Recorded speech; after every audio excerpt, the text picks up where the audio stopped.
আমরা যারা আহলে তাসাউফ, আমরা যারা বিভিন্ন দরবারের আউলিয়ায়ে কেরামগণের নিসবতের মাধ্যমে রজায়ে মুস্তফা এবং রজায়ে ইলাহির তালাশে আমরা নিয়োজিত, আমাদের আকীদা হচ্ছে আহলে সুন্নত ওয়াল জামাত। আমাদের আকীদা কি? এই আহলে সুন্নত ওয়াল জামাতটা কি? এটা নিয়ে অনেকে অনেক রকমের ডেফিনেশন আমরা দিতে চাই, অনেকে অনেক ধরনের থিওরি, ফিলসফি আমরা সমাজের সামনে উপস্থাপন করতে চাই।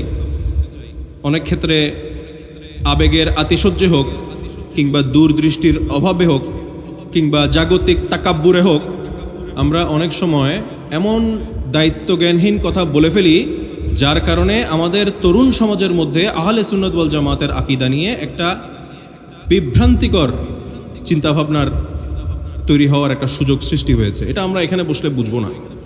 এটার জন্য আমাদেরকে চট্টগ্রামের বাইরে যেতে হবে, ঢাকায় যেতে হবে, রাজশাহী যেতে হবে, রংপুর যেতে হবে, সিলেট যেতে হবে। তাহলে আমরা বুঝতে পারবো আকীদাগতভাবে কি ভয়াবহ একটা বিপর্যয় আকীদায়ে আহলে সুন্নাত এবং আকীদায়ে আহলে তাসাউফের উপর নেমে এসেছে এবং আসছে। আমি যদি খুব সংক্ষেপে বলি, আহলে সুন্নাত ওয়াল জামাত হচ্ছে দুর্গ। দুর্গ বুঝেন? দ্বীনে ইসলামের নিরাপত্তার দুর্গের নাম হচ্ছে আহলে সুন্নাত ওয়াল জামাত। যখন মুসলমানদেরকে সমর যুদ্ধে, যুদ্ধের ময়দানে, রাজনীতির ময়দানে, কূটনীতির ময়দানে, যখন মুসলমানদেরকে মুসলমান বিদ্বেষী শক্তি যখন পরাস্ত করতে ব্যর্থ হচ্ছে, পর্যদস্ত করতে ব্যর্থ হচ্ছে, তখন ইসলাম বিদ্বেষী একটা ষড়যন্ত্র, একটা শক্তি সংঘবদ্ধ হয়ে মুসলমানদের লেবাসে, মুসলমানদের ভিতরে ঢুকে মুসলমানদের মধ্যে বিভিন্ন অন্তর্কোন্দল সৃষ্টি করে বিভিন্ন ফিরকার সৃষ্টি করেছে। এটা ওয়াহাবি মতবাদ বলেন, এটা শিয়া মতবাদ বলেন, এটা খারেজি মতবাদ বলেন, এটা মুতাজিলা মতবাদ বলেন, এটা কাদিয়ানি মতবাদ বলেন, এটা আহলে হাদিস লা মাযহাবী মতবাদ বলেন। এই মতবাদ আমাদের সমাজে আছে কিনা? আমাদের কর্মস্থলে আছে কিনা? আমাদের এলাকায় আছে কিনা? আমাদের সমাজে আছে কিনা? আমরা কারো বিরুদ্ধে বলছি না, আমরা কারোর প্রতি বুগস, ঘৃণা, অসম্মানও রাখি না। কিন্তু বাস্তবতা হচ্ছে এই 1400 বৎসর ধরে আজকের এই একবিংশ শতাব্দীতে এসে যখন আমার আর আপনার কনসার্ন হওয়া উচিত ছিল ফিলিস্তিন, যখন আপনার আর আমার আলোচনার বিষয়বস্তু হওয়া ছিল গাজা, যখন আপনার আর আমার চিন্তার কেন্দ্রবিন্দু হওয়ার কথা ছিল মসজিদুল আকসা, আমরা আমাদের গুরুত্বপূর্ণ বিষয়গুলোকে পিঠ দেখিয়ে আমরা মুসলমান ভাইরা ঝগড়া, ফ্যাসাদ, দ্বিধা, দ্বন্দ্ব, কটূক্তি, এগুলোতে আমরা লিপ্ত হয়ে গেছি। ঈদে মিলাদুন্নবী জায়েজ না না জায়েজ? আপনি শিয়া, আমি খারেজি, অমুক মুরতাদ, আমি হক, অমুক না হক, এগুলো আমাদের সমাজে আছে কিনা? এই প্রক্রিয়ার কারণে, এই প্রবণতার কারণে আমার নবীর দিন উপকৃত হচ্ছে না অপকৃত হচ্ছে? বুকে হাত দিয়ে জবাব দিবেন সবাই। আমার নবীর দ্বীনে ইসলামের যেই দুর্গ 1500 বছর ধরে আজ পর্যন্ত এবং আজকে থেকে কিয়ামত পর্যন্ত সমস্ত বদ বাতিল আকীদার আক্রমণ থেকে রক্ষা করার কথা ছিল, সেই আহলে সুন্নাত ওয়াল জামাতের দুর্গের এক একটা পিলারের মধ্যে আমাদের দূরদর্শিতার অভাবে, আমাদের অজ্ঞতার কারণে, আমাদের অহংকারের কারণে, আমাদের হিংসার কারণে আজ আহলে সুন্নাত ওয়াল জামাতের এই আজিম দুর্গের বিভিন্ন পিলারের মধ্যে ফাটল সৃষ্টি হচ্ছে কিনা? মুসলমান হিসেবে, আমার নবীর উম্মত হিসেবে আমরা বছরে একটা মিলাদুন্নবীর অনুষ্ঠান করলাম, একটা গরু মহিষ জবাই করলাম, আমরা বিরিয়ানি পাকালাম, আমরা খেলাম, এলাকাবাসীকে খাওয়ালাম, আমাদের দায়িত্ব শেষ? আমার ভাই, আমার বোন, আমার সন্তান আহলে সুন্নাত, আহলে তাসাউফের এই কদর্য স্বরূপ দেখে এই হক আকীদা পরিত্যাগ করে যে সালাফিয়তের দিকে চলে যাচ্ছে, ওয়াহাবিয়তের দিকে চলে যাচ্ছে, রাফেজিয়তের দিকে চলে যাচ্ছে, খারেজিয়তের দিকে চলে যাচ্ছে, এই বোধ শক্তি কি আমাদের আছে? এই বোধ শক্তি আমাদের মধ্যে জাগ্রত হওয়া দরকার কিনা? নগরে যখন আগুন লাগে, শহরের মধ্যে যখন আগুন লাগে তখন মসজিদ মন্দির গির্জা রক্ষা পায়, দেবালয় রক্ষা পায়? যেই বদ বাতিল 72 আকিদার আগুন আমাদের সমাজ আমাদের রাষ্ট্র ব্যবস্থা সমাজ ব্যবস্থার রন্ধ্রে রন্ধ্রে প্রবেশ করে গেছে, এই আগুন থেকে আমাদের সন্তানদেরকে, আমাদের নিজেদেরকে, আমাদের পরবর্তী প্রজন্মকে রক্ষা করার দায়িত্ব আমার আর আপনার আছে কিনা? এই দায়বদ্ধতার জায়গা থেকে আমি কিছু কথা বলবো।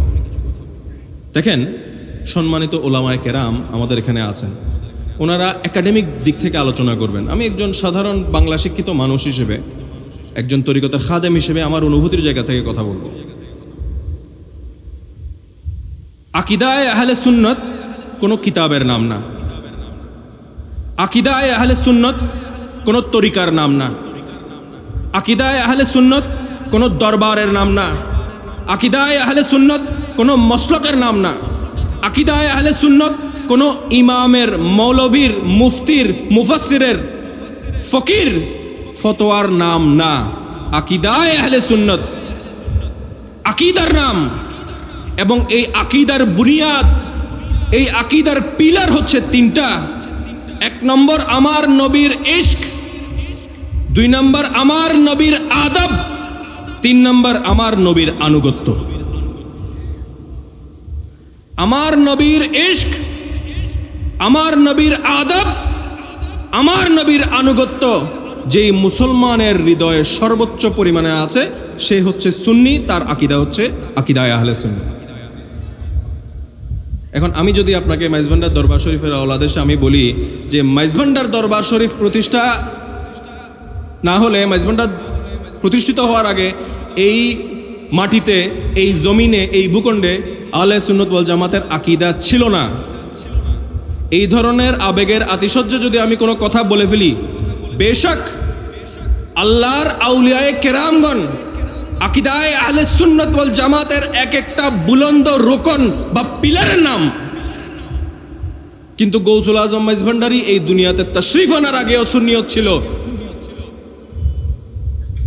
হযরত বড় পীর সাহেব কেবলায়ে কাবা এই জমিনে দুনিয়াতে জাগতিকভাবে আবির্ভূত হওয়ার আগেও আকিদায়ে আহলে সুন্নাত ছিল কিনা? এখন আমরা যদি কোনো দরবারের মধ্যে, কোনো তরিকতের মধ্যে, কোনো মসলকের মধ্যে এই আহলে সুন্নাত ওয়াল জামাতকে সীমাবদ্ধ করে ফেলতে চাই, তাহলে কি হবে? আমি হুজুর গৌসুল আজম মাইজভান্ডারীর পূর্ববর্তী সমস্ত সুফিয়ায়ে কেরামগণ, সমস্ত মশায়েখে তরিকতগণ, সমস্ত আহলে তাসাউফগণ, সমস্ত উলামায়ে মুহাক্কিকিনগণ যাদের খেদমতের বিনিময়ে এই জমিনে আল্লাহর রাসূলের প্রেম, আদব, আনুগত্যের সবক মানুষের মধ্যে প্রবেশ করেছে, তাদের সকলের অবদানকে আমি খাটো করলাম কিনা? এই রিয়েলাইজেশনটা আমাদের মধ্যে আসতে হবে।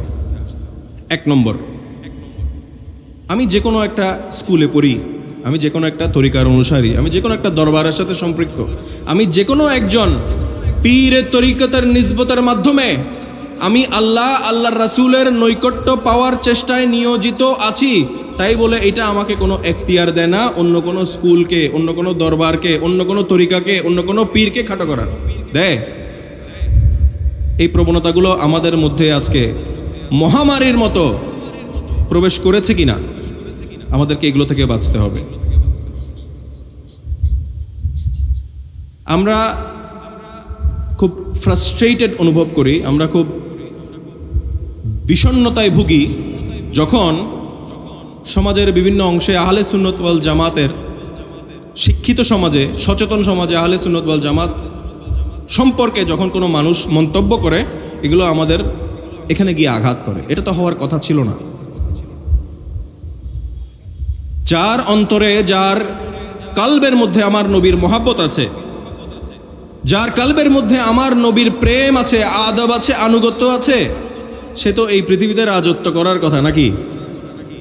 আজকে আমরা বিভিন্ন জায়গায় অপদস্থ হচ্ছি কেন, অসম্মানিত হচ্ছি কেন? কারণ ইশকে মুস্তফা, আদবে মুস্তফা, ইত্তেবায়ে মুস্তফার কথা আমাদের জবানে আছে, আমাদের এখানে নেই। আমরা যেটা এখানে বলছি সেটা আমাদের এখানে প্রতিষ্ঠিত করতে হবে। যদি এখানে প্রতিষ্ঠিত করতে পারি তাহলে আহলে সুন্নাত ওয়াল জামাতের দুর্গ বুলন্দ হবে। আহলে সুন্নাত ওয়াল জামাতের দুর্গ বুলন্দ হলে আমার নবীর ডঙ্কা বাজবে। মুসলমানদের যেই কলব মুর্দা হয়ে গেছে, আমার নবীর ইশকের বোতাফাইলে সেই মুর্দা কলব জিন্দা হবে। প্রিয় হাজারান, আসেন আজ এই মাহফিল থেকে আমরা আমাদের সুন্নি সমাজ, আহলে সুন্নাত ওয়াল জামাতের মতাদর্শের অনুসারী বিভিন্ন দরবার, বিভিন্ন তরিকার যারা আছেন তাদের সকলের প্রতি আমরা আহ্বান করি, আসুন আমরা একটু সহনশীল হই, আমরা একে অপরের প্রতি শ্রদ্ধাশীল হই। আপনার সাথে আমার কোনো বিষয়ে মতানৈক্য হলে আপনার সাথে আমি ব্যক্তিগতভাবে কথা বলবো। আপনার কোনো কাজ, আপনার কোনো কথা যদি আমার কাছে আমার দিন, আমার আকীদা, উসুলের সাথে সাংঘর্ষিক মনে হয়, প্রয়োজনে আমি আপনার বাসায় যাব বা আমার বাসায় আপনাকে দাওয়াত দিব, অথবা আপনাকে আমি একটা চিঠি লিখব, আমি লিখিতভাবে আপনার কাছে জবাব দিতে চাইবো। অসুবিধা আছে কোনো? সম্মানের সাথে ইখতিলাফ করতে অসুবিধা আছে? ইখতিলাফ করার জন্য কি অসম্মান করা, বিরুদ্ধ মতকে অপদস্থ করাটা কি শর্ত? এটা কি আমাদের পূর্ববর্তী মাশায়েখে তরিকত, আকাবের আহলে সুন্নতের বৈশিষ্ট্য? আমাদেরকে বুঝতে হবে আমাদের প্রায়োরিটি বিষয়গুলো থেকে আমাদের মুসলিম উম্মাকে ডাইভার্ট করে আমাদের নিজেদের মধ্যে অন্তর্কোন্দল সৃষ্টি করার জন্য প্রতি বছর প্রতি মাসে এই বিষয়ভিত্তিক এজেন্ডাগুলোকে উস্কে দেওয়া হয়। আমরাও অদূরদৃষ্টিতার কারণে সোশ্যাল মিডিয়ায় ঝাঁপিয়ে পড়ি। কোনো কথার ডিটেলস গভীরে ভালো করে বোঝার আগেই আমরা প্রতিক্রিয়াশীল একটা মন্তব্য করে ফেলি, যার কারণে দরবারে দরবারে, পীরে পীরে, আলেমে আলেমে, মাদ্রাসায় মাদ্রাসায় আজকে দ্বন্দ্ব, বিভাদ, বিভাজন আছে কিনা? আল্লাহ পাক আমাদেরকে এইসব থেকে হেফাজত করুক। বারগাহে রিসালাতের একজন মকবুল, মুখলিস, মুকাম্মেল, খাদেম, গোলাম হিসেবে আমাদের সকলকে কবুল করুক। আমাদের পরবর্তী প্রজন্মকে এই ভয়াবহ বিভিন্ন বদ বাতিল আকীদার সর্বগ্রাসী আগুন থেকে হেফাজত করে রাহমাতুল আলামিনের রহমতের শামিয়ানার নিচে আশ্রয় দান করুন। প্রিয় হাজারান, মিলাদুন নবী আমাদের জন্য শুধু একটা আনুষ্ঠানিকতা নয়। আল্লাহ জুল জালাল বান্দাকে নামাজ পড়তে বলেছেন, কিন্তু তিনি নিজে নামাজ পড়েন? বান্দাকে রোজা রাখতে বলেছেন, হজ করতে বলেছেন, জাকাত দিতে বলেছেন, এগুলো কোনো আমল তিনি করেন? কিন্তু মিলাদে নবী এমন একটি আমল যা আল্লাহ করেন, শুধু নিজে করেন না, তার সমস্ত ফেরেশতা রাজিদেরকে নিয়ে করেন। এমন একটা মোবারক অনুষ্ঠানে আমরা হাজির হয়েছি। তাই এই অনুষ্ঠানের সম্মান শৃঙ্খলা রক্ষা করা এটা আমাদের দায়িত্ব, এহতারাম রক্ষা করা আমাদের দায়িত্ব।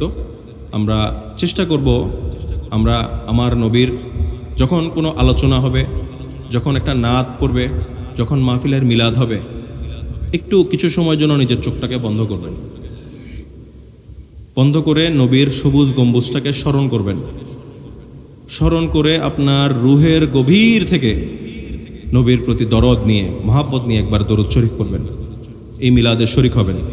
দেখবেন আপনার জীবনে, আমরা এখানে আসছি, আমাদের সবার জীবনে কত পেরেশানি আছে না, অভাব অন্টন আছে না, অসুখ বিসুখ আছে না। দেখবেন আল্লাহর রাসূলের এই নামের বরকতে, আল্লাহর রাসূলের এই দরুদের বরকতে, আল্লাহর রাসূলের এই স্মরণের বরকতে আল্লাহ সমস্ত ভার আমাদের হৃদয় থেকে, আমাদের রূহ থেকে হালকা করে দেবে। আল্লাহ আযুল জালাল এই মিলাদুন নবীর মাহফিল থেকে আমাদের অন্তরে ইশকে মুস্তাফার চিরাগ প্রজ্বলিত করে আমাদের যার যার ঘরে যাওয়ার তৌফিক আতা করুক।